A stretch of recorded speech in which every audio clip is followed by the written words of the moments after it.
하나님 말씀 로마서 4장 9절부터 17절 말씀입니다. 로마서 4장 9절부터 17절의 말씀 봉독하겠습니다. 그런즉 이 복이 할례자에게냐 혹은 무할례자에게냐 무릇 우리가 말하기를 아브라함에게는 그 믿음이 의로 여겨졌다 하노라. 그런즉 그것이 어떻게 여겨졌느냐 할례시냐 무할례시냐 할례시가 아니요 무할례시니라. 그가 할례의 표를 받은 것은 무할례시의 믿음으로 된 의를 인친 것이니 이는 무할례자로서 믿는 모든 자의 조상이 되어 그들도 의로 여기심을 얻게 하려 하심이라. 또한 할례자의 조상이 되었나니 곧 할례 받을 자에게뿐 아니라 우리 조상 아브라함이 무할례시에 가졌던 믿음의 자취를 따르는 자들에게도 그러하니라. 아브라함이나 그 후손에게 세상의 상속자가 되리라고 하신 언약은 율법으로 말미암은 것이 아니요 오직 믿음의 의로 말미암은 것이니라.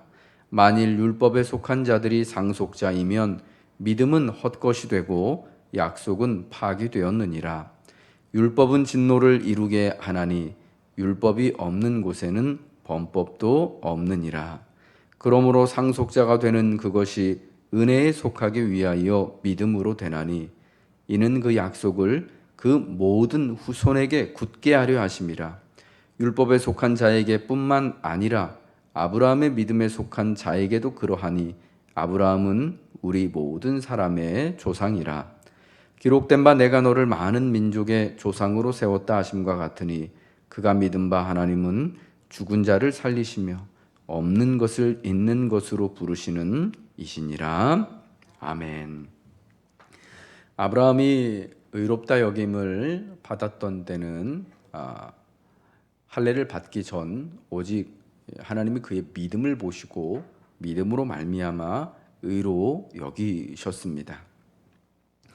이것은 할례 받기 전의 일이었습니다. 그가 할례를 이미 받았기 때문에 하나님이 그를 의롭다 여기신 것이 아니라 무할례 시에 그의 믿음을 따라 의롭게 여기셨다라는 것입니다. 할례가 믿음과 의로움의 표지, 하나님 백성의 표지라고 여겼던 유대인들에게는 이것이 굉장히 큰 충격적인 그러한 선언이었을 것이다라는 것을 우리는 이해해야 합니다. 당시 유대인들은 그들의 조상인 아브라함을 따라서 그들에게도 역시 그와 똑같은 할례, 언약의 표징으로서 하나님 백성의 표징으로서 할례가 있기 때문에 그 할례로 인하여서 자기들이 하나님의 은혜 가운데 있고 아브라함의 후손이고 그리고 하나님을 믿는 하나님의 의로움이 그들에게 있다라고 그렇게 자랑하고 주장하였는데 아브라함이 그 할례를 받기 전에 이미 믿음으로 의롭다 여김을 받았고 할례라는 것은 그의 믿음으로 된 의를 하나님께서 인쳐 주신 것, 증명해 주신 그러한 사인, 표지 역할을 하는 정도만 되었다라는 것입니다. 그래서 믿음으로 의롭다 여기심을 받은 것이 그 조상, 가장 처음에 그 아브라함 역시도 할례 받기 전이기 때문에 우리도 비록 이 땅에서 유대인처럼 할례를 받지 않더라도 믿음으로 말미암아 의롭다함을 받고 하나님의 은혜 가운데 하나님의 백성이 될 수 있으며 또한 아브라함 역시도 믿음으로 인하여서 우리 모든 믿는 자들의 조상이 될 수 있다라는 것이죠. 유대인뿐만 아니라 모든 믿는 그리스도인의 조상이 될 수 있는 이유가 바로 여기에 있다라는 것입니다. 아브라함이나 그 후손에게 세상의 상속자가 되리라고 하신 언약은 그래서 할례로 대변되는 율법으로 말미암은 것이 아니라 오직 믿음의 의로 말미암은 것이다라고 말하고 있습니다. 물론 이제 그러면은 할례 받았던 할례가 있는 율법이 있는 그래서 유대인들은 그러면은 그 율법과 할례를 다 취소하고 율법이 없는 대로 오직 믿음을 따라서만 그럼 또 할례를 취소하고 할례가 없는 대로 그러면 살아가야 되느냐? 그런 것이 아니라 우리 성경이 또 계속해서 말씀하고 있는 것처럼 고린도전서에 그런 말씀이 나오죠. 우리가 믿음을 가졌을 때 하나님의 예수 그리스도로 말미암아 구원을 받게 되었을 때 그때가 할례자였으면 유대인으로서 그리스도를 믿게 되었다면 할례 받은 그대로 율법을 지키는 그대로 남으라고 말씀합니다. 유대인이었던 그 할례를 표시를 지울 필요가 없다라는 거죠. 그러면 또한 동시에 믿음을 갖게 됐을 때 할례가 없는 대로 할례 없이 믿음을 갖게 되었나 예수를 믿게 되었다면 유대인들처럼 그렇게 할례 받을 필요가 없다라고 또 말하는 겁니다. 각각 그 예수 믿은 사람들은 부르심 받은 대로 예수를 믿고 지내면 된다라고 하는 것이 고린도전서에 나오는 하나님의 말씀이었다라는 것입니다. 믿는 우리들에게는 할례나 무할례, 할례가 중요한 것도 아니고 또 무할례가 중요한 것도 아니고 오직 예수 그리스도를 믿는 믿음, 그 믿음을 따라서 주 예수를 따라 살아가는 것이 중요하다라는 것입니다.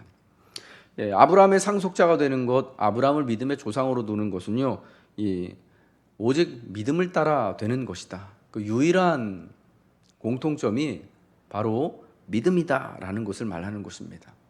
어떤 육신적으로 아브라함의 후손된 유대인이 자기에게는 할례가 있고 아브라함과 같은 또 율법이 있다. 사실 율법은 아브라함에게 주신 것이 아니라 430년 후에 모세를 통하여서 하나님께서 주신 것이잖아요.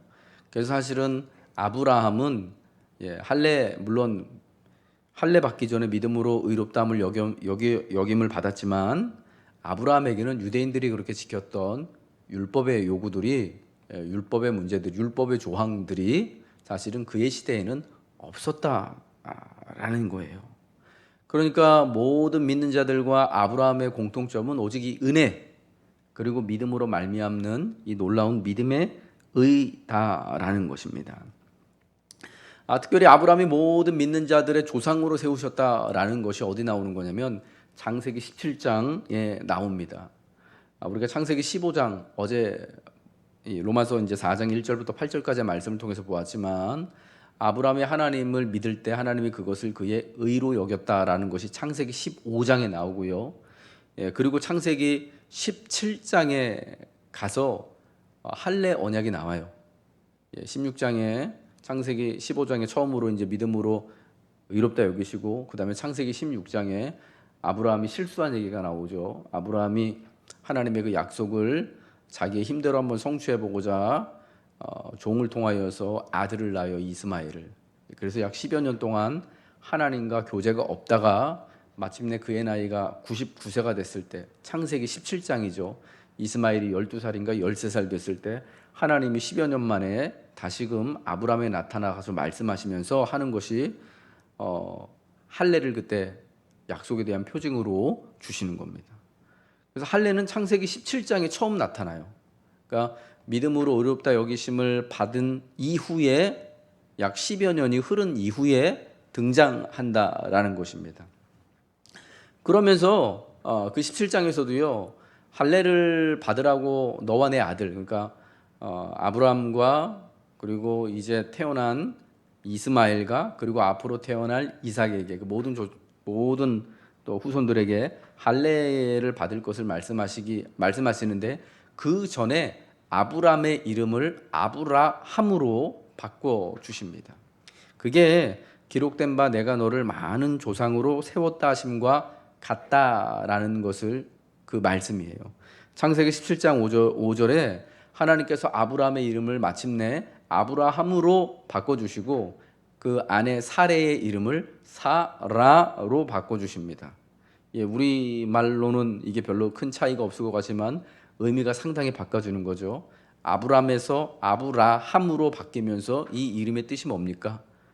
열국의 아비라는 뜻이고 사라라는 이름의 뜻은 열국의 어머니라는 뜻입니다. 모든 민족의 아버지로 내가 너를 세우겠다라는 것이 이름을 바꿔주신 사건이었다라는 거예요. 너로 말미암아서 이제 모든 세상의 민족들이 열국들이 나오게 될 것이다. 여러분, 아브라함을 통하여서 사라를 통하여서 어떻게 모든 민족이 나오게 되어지고 이제 거의 100세나 된 아브라함 그리고 사라가 어떻게 모든 열국의 어머니가 되고 아버지가 되고 조상이 되겠습니까?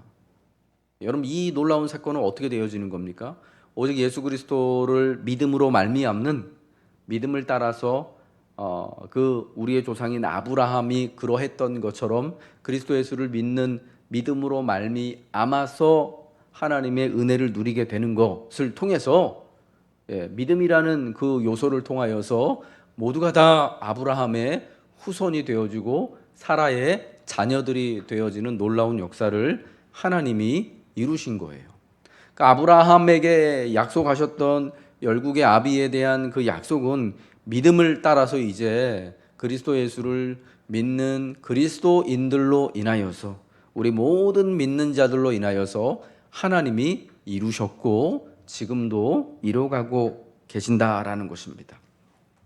그러므로 분명한 것은 이 모든 하나님의 놀라운 구원의 약속, 은혜의 약속은 오직 믿음으로만 되어지고 믿음으로만 성취된다라는 것입니다. 저와 우리 모든 성도님들이 바로 이렇듯 아브라함의 후손 되었던 것을 이미 하나님의 약속으로 말미암아 믿음으로 인하여서 하나님의 나라의 모든 기업을 유산으로 받는 하나님의 자녀 된 줄 여러분 참 감사하시기 바랍니다. 그러면서 우리가 요즘 세대에 특별히 우리가 주의하고 주목해야 또 주의해야 되고 분별해야 될 것이 있다면은 우리가 상속자 되었다라는 이 사실, 믿음으로 인하여서 아브라함의 후손이 되었다라는 것, 하나님의 백성이 되었다라는 것을 우리의 옛적의 유대인들이 그랬던 것처럼 자만심이나 교만함 혹은 나와 다른 이들을 낮춰보는 차별하고 혐오하는 여러분 이러한 것으로 여겨서는 안 된다라는 사실입니다. 오늘 사실 우리 그리스도인들 통하여서 이러한 또 일들이 참 많이 일어나고 있다라는 이야기를 들으면 우리는 그렇게 여기지 않는데 사실은 세상 사람들이 교회를 볼 때는 교회가 굉장히 이 땅에 있는 사람들 중에 특별히 약한 사람들 굉장히 차별하고 싫어하는 것으로 이렇게 비춰지기가 너무 싫어요.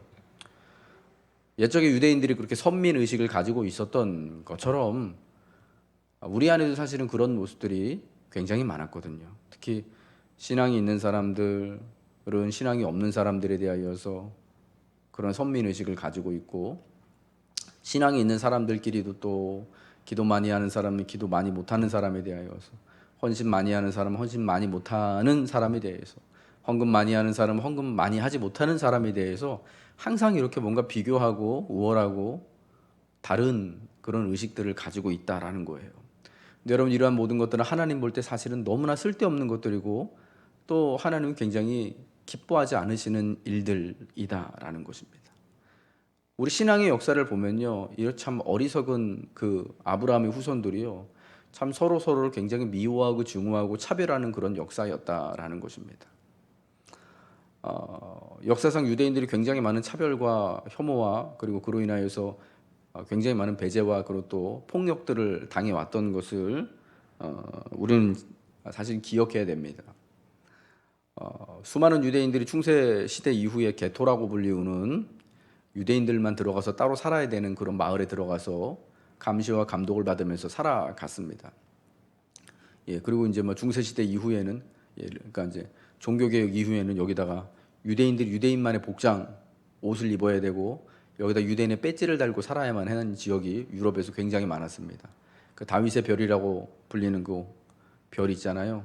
그 배지를 달고 얘는 유대인이니까 저 멀리 지나서 가십시오. 아주 그냥 대놓고 이제 차별을 하는 그런 일들이 있었고요.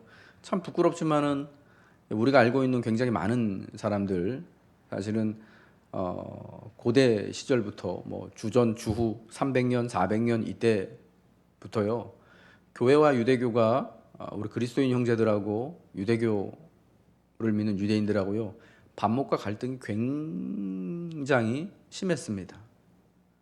왜? 처음에 그리스도인들은 사실 다 유대인들이었잖아요.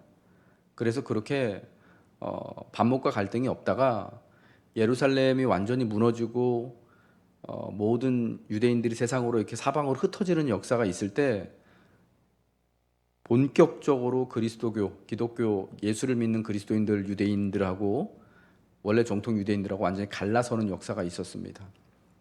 그 이전까지는 사실은 기독교, 그리스도인들이요 유대교의 한 분파 정도로만 여기고 같은 형제로 이렇게 생각하고 있었는데 예루살렘이 로마에 의해서 완전히 망하게 됐을 때 어떤 일이 벌어지냐면 그 예루살렘에서 같이 살고 있었던 유대인으로서 그리스도인 형제들이요 복음서에 나오는 예수님 말씀이 생각났어요.